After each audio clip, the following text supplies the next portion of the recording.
कभी तकरीर करते हुए कहते हो कि मैं मानता नहीं अवैसी को कोई मुसलमानों का लीडर है कि नहीं है। कौन नहीं मानता है? अल्लाहु अकबर। आज कुछ लोगों को गलतफहमी,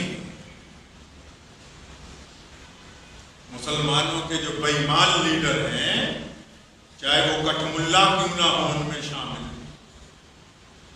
चाहे बेईमान मौलवी उनमें क्यों ना शामिल हो, इनको गलतफहमी हो गई है। इन बेईमानों को मैं कहना चाहता हूं, सरकार परस्त मौलवी भी कान खोल के सुनो। और मिल्लत फरोश, यह हुकूमत इसलिए तेरा एहतराम करती है कि तू मुसलमानों का गद्दार है। अगर तेरे साथ लफ्ज मुसलमान ना लगा होता तो कोई भी इक़्तिदार वाला तुझे मुंह न लगाता। वहां भी जो तुझे चमचागिरी का इनाम मिल रहा है ना, वो इसलिए मिल रहा है कि क्योंकि तू मुसलमानों में से। जहां इज्जत तलाश करता है, अल्लाह ने कुरान में कहा कि हमें छोड़ के दीनदार लोगों को खौफजदा करना चाहता है, उनमें इज्जतें ढूंढता है जो इज्जत दे नहीं सकते। अल्लाह फरमाते इज्जत तो हमने देनी, वो कहां से इज्जत दे सकते? मुसलमानों में भी बीमारी आ गई है। उन्होंने सोचा नहीं वली का बेटा वली होगा, पीर का बेटा पीर ही होगा जी। क्यों पीर का बेटा बेईमान नहीं हो सकता? वली का बेटा बेईमान नहीं हो सकता? मुहद्दिस का बेटा चोर नहीं हो सकता? इस्लाम में शख्सियत परस्ती के लिए कोई जगह नहीं है। जब सैयदना नूह अलैहिस्सलाम का बेटा अल्लाह का मुनकिर होने के बावजूद अल्लाह तबारक व तआला को नहीं मानता और बाप नबी है, पूरी कायनात बर्बाद हो गई। अल्लाह ने नूह अलैहिस्सलाम को बचा लिया, लेकिन बेटा मुनकिर है तो अल्लाह की तरफ से बचाने का हुक्म नहीं आया। जब एक नबी का बेटा मुनकिर हो सकता है तो यह क्या बात है कि कल के जो वली थे, कल के जो कुतुब थे, कल के जो शेर थे, आज उनकी औलादें बदतरीन इंसानों में से गीदड़ों की तरह जिंदगी गुजार रही। नारे तकबीर! नारे तकबीर! अपने नबूवत जिंदाबाद! अपने नबूवत जिंदाबाद! नारे तकबीर! और फिर ये गीदड़ समझता है कि मैंने मुसलमानों को खरीद लिया है, मेरे बाप की जागीर है, किसी के बाप की जागीर नहीं मुसलमान। इस्लाम की तारीफ उठाओ, इंसान गुलाम था, रसूल करीम ने इंसान को आजादी दी। किसी के बाप की जागीर नहीं है ये दीन, कि जिसका जो दिल चाहे, जब दिल चाहे, जैसे दिल चाहे कि हम वैसे मुसलमानों की सौदेबाजी करेंगे। ऐसे सौदेबाजों को मुसलमान कभी तस्लीम नहीं करते। कभी तकरीर करते हुए कहते हो कि मैं मानता नहीं अवैसी को कोई मुसलमानों का लीडर है कि नहीं है। कौन नहीं मानता है? जिसका खुद कोई वजूद नहीं, वो औरंगजेब रहमतुल्लाह अलैह पर उंगली उठाता है जिसका खुद कोई वजूद ना हो।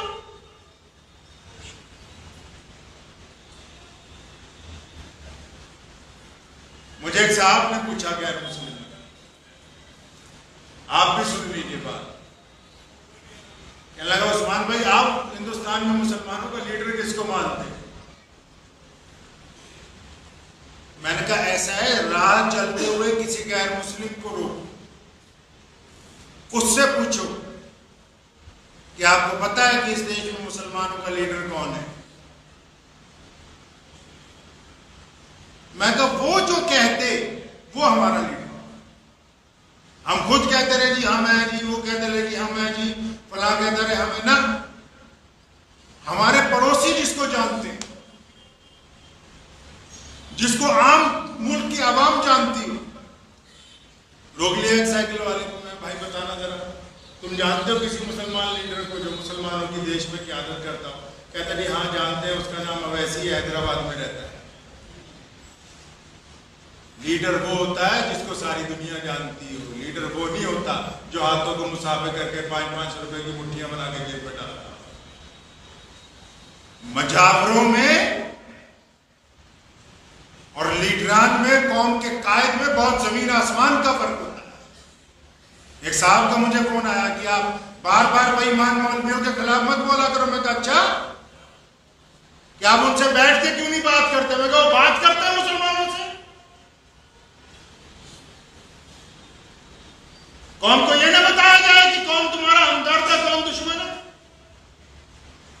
हम भेड़ बकरी हैं कि जो मर्जी आए हमें ज़िबा करके आगे चला जाए। फर्जंदान इस्लाम जो हिंदुस्तान में रहते हैं, इनका एक वजूद है।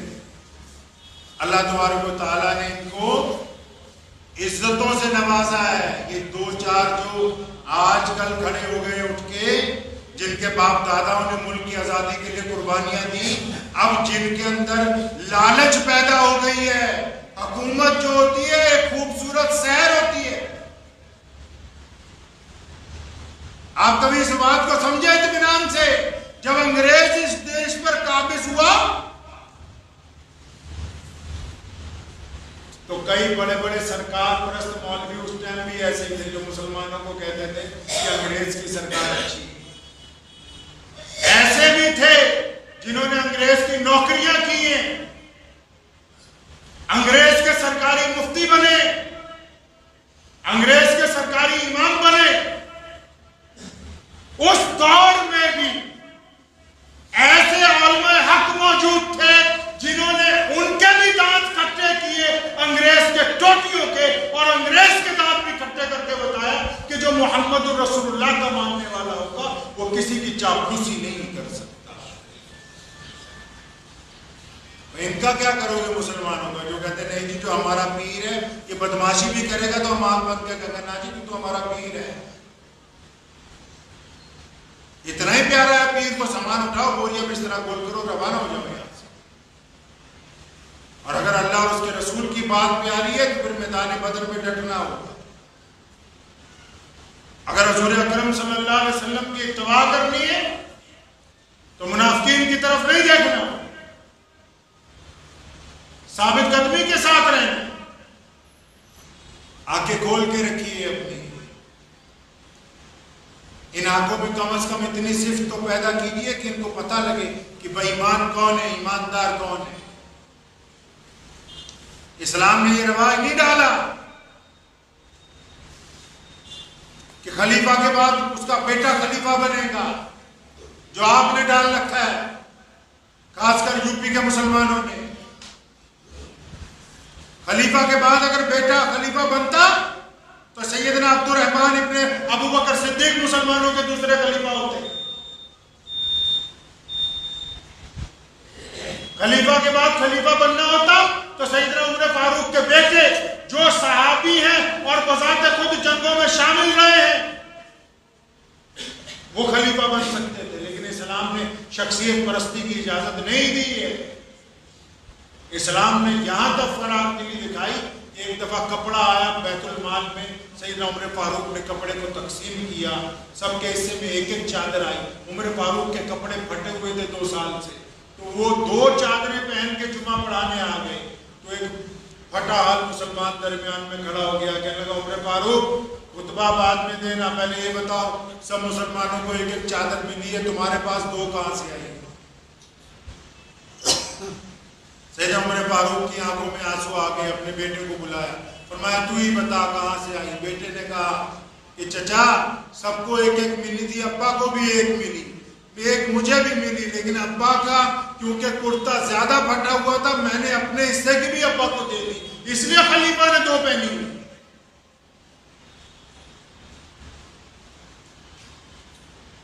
हमें इससे कोई गिला नहीं कि मिल्लत फरोश क्या करते हैं क्या नहीं करते। हम मुसलमानों को बताना चाहते हैं कि जो गीदड़ भक्तियां हैं इनसे ना घबराया करें। गीदड़ भक्तियां देना अबू जहल का काम है। अबू लहब बड़ी गीदड़ भक्तियां देता था, वलीद उतबा, उमैया, ये सारी जिंदगी धमकियां ही तो देते रहे मक्के में हमें कि हम ऐसे कर देंगे, हम वैसे कर देंगे। रसूलुल्लाह सल्लल्लाहु अलैहि वसल्लम ने और सहाबा इकराम ने इनकी धमकियों की कभी परवाह नहीं। इस्लाम इज्जत तराना मजहब है। इस्लाम किसी की मुखालफत नहीं करता, यही तो खूबी इस्लाम है कि बेइंतहा अक़वाम इस्लाम की मुखालफत करती, इस्लाम अपनी खूबियों की बात करता है। मैं कहना चाहूंगा मुअज़्ज़िज़ सरकार परस्त मुल्लाओं से कि आपकी इज्जत हुकूमत इसलिए करती कि आपके साथ लफ्ज़ मुसलमान जुड़ा हुआ है, वरना कभी आप ईमान को अलग करके देख लें, आपकी कोई हैसियत नहीं है।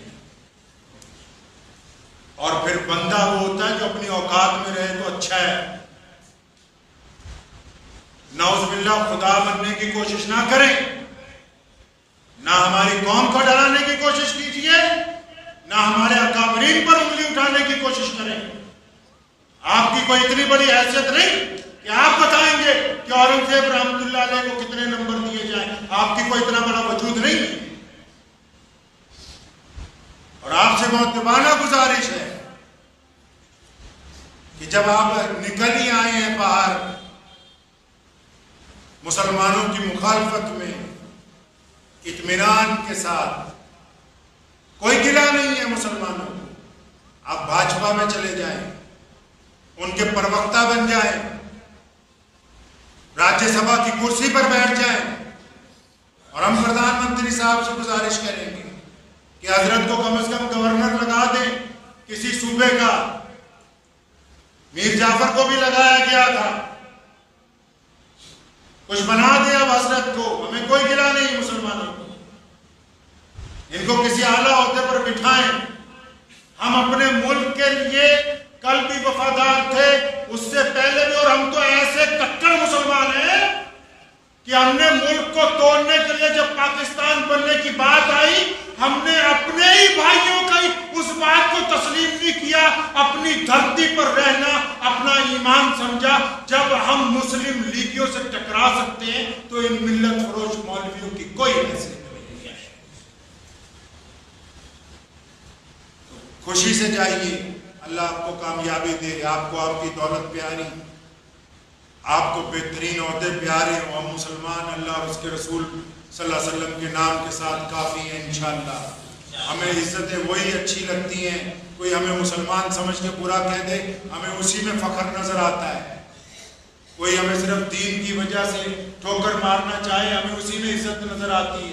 ये कम अज़ कम हमारी पहचान अल्लाह और उसके रसूल सल्लल्लाहु अलैहि वसल्लम के हुक्म के मुताबिक है। दुआ कीजिए कि अल्लाह ताला जब तक हम जिंदा अल्लाह ईमान पर कायम रखे, ईमान के ऊपर ही मौत अता फरमाए, और अल्लाह ताला कौम को तमाम मिल्लत फरोशों से अपने हिफाजत के अंदर रखे। वाखिर दावाना अल्हम्दुलिल्लाह। मुझे उम्मीद है कि आपको ये वीडियो पसंद आई होगी। अगर पसंद आई हो तो ये आप अपने दोस्तों के साथ शेयर करें और इस चैनल को सब्सक्राइब ज़रूर करें।